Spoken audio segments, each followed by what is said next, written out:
ఒకళ్ళ ఇన్స్టాలో ఒక స్టోరీ చూసినా, అది ఒకసారి మీరు కూడా చూడండి, మాట్లాడుకుందాం. ఒకరికి గాంజా పాజిటివ్ వచ్చింది. డ్రగ్స్ కాదు, గాంజా. ఈ మనిషి ఒక్కడే కాదు, గత 25 ఏళ్ళుగా శాటిలైట్ మీడియాలో ఎక్స్పీరియన్స్డ్ జర్నలిస్ట్ మిత్రులు ఎవరైతున్నారో దాంట్లో కొంతమంది కూడా డ్రగ్స్ కాదు గాంజా అంటున్నారు. ఇదే తిప్పి చెప్తా ఉన్నారు. డ్రగ్స్ అంటే మత్తు పదార్థమే అండ్ గాంజా అంటే కూడా మత్తు పదార్థం. ఎవరైతే డ్రగ్స్ కాదు గాంజా అంటున్నారో వాళ్ళ కోసం ఇంకొంచెం క్లారిఫై చేయడానికి ఏదైతే NDPS యాక్ట్ ఉందో అది ఓపెన్ చేసి దాంట్లో ఉందా లేదా అని చూస్తున్నా, మీకు చూపిస్తున్నా కూడా. సో క్లాసిఫికేషన్ ఆఫ్ డ్రగ్స్ అని కనిపిస్తుంది కదా, దాంట్లో ఏమేమి ఉన్నాయి చూడండి. Narcotics, depressants, stimulants, hallucinogens. So ఈ 4 ఉన్నాయి. ఈ 4లో ఈ లాస్ట్ ఏదైతే హాలుసినోజెన్స్ అని ఉందో దాంట్లో గాంజా ఉంది. చూసిండ్రా? సో బేసిక్గా ఇవన్నీ కూడా డ్రగ్సే. గంజాయే కదా అని అంటున్నారు కదా. మరి గంజాయి మత్తులో జరిగిన క్రైమ్స్ మీకు తెలుసా?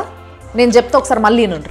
గంజాయి మత్తులో 3 ఏళ్ల పాపపై పాట్నాలో, రంగారెడ్డి జిల్లాలో గంజాయి మత్తులో మైనర్ బాలుడిపై విచక్షణారహితంగా దాడి. గంజాయి మత్తులో కర్ణాటక మ్యాంగ్లూరులో 3 అబ్బాయిలు బలవంతంగా ఒక అమ్మాయికి గంజాయి కొట్టించి చేసిండు. గంజాయి మత్తులో తల్లిని నరికిండు ఒకడు. గంజాయి మత్తులో ప్రాణ స్నేహితుణ్ణి రాడ్తోని కొట్టి చంపిండు ఒకడు. అట్లా ఈ రాష్ట్రంలో, ఈ దేశంలో గంజాయి మత్తులో ఎన్ని జరుగుతున్నాయో అవన్నీ చెప్పుకుంటూ పోవాలంటే ఒక వారం రోజులు టైం పడుతుంది. గంజాయి అంటే అంత సింపుల్గా అనిపిస్తుందా మీకు? డ్రగ్స్ కాదు గంజా అని చెప్తున్నారు మంచిగా. కుక్క రోడ్ల పక్కనే అమ్ముతున్నారు కదా, లీగలే కదా అని అంటున్నారు. సిగరెట్లు కూడా రోడ్డు పక్కన పాన్ డబ్బాలని అమ్ముతున్నారు. కానీ సిగరెట్లను కూడా బహిరంగ ప్రదేశాలలో తాగడం అనేది చట్ట విరుద్ధం. హైదరాబాద్లో కొన్ని ఏరియాల వాళ్ళు కోర్టుకు పోయి పర్మిషన్ తెచ్చుకొని హుక్కాలు పెట్టుకున్నారు కొన్ని ప్లేస్లలో. అది కూడా court with so many conditions. ఎట్లా అంటే హుక్కా పెట్టుకున్న జాగల మీరు ఫుడ్ సప్లై చేయొద్దు, హుక్కా పెట్టుకున్న జాగల పిల్లలు ఉండరాదు, ఇట్లాంటివి ఎన్నో కండిషన్స్ పెట్టి ఓకే చేసిన తర్వాతనే తెచ్చుకుంటారు. అది కూడా టైం బీయింగే. ఈ విషయాన్ని నోట్ చేసుకోవాలి. అంతేగాని నోటికి వచ్చినట్టు మాట్లాడేయడం కాదు. ఈ విషయాన్ని నేను ACP స్థాయి ఆఫీసర్లను కనుక్కొని చెప్తున్నా మీ అందరికీ. ఇంకొక మాట, ఈ 2 రోజుల నుంచి నేను బాగా వింటున్న ఏంది అని అంటే, ఈ తాగడం ఊగడం అంతా కూడా తెలంగాణ కల్చరే కదా అని అంటున్నారు.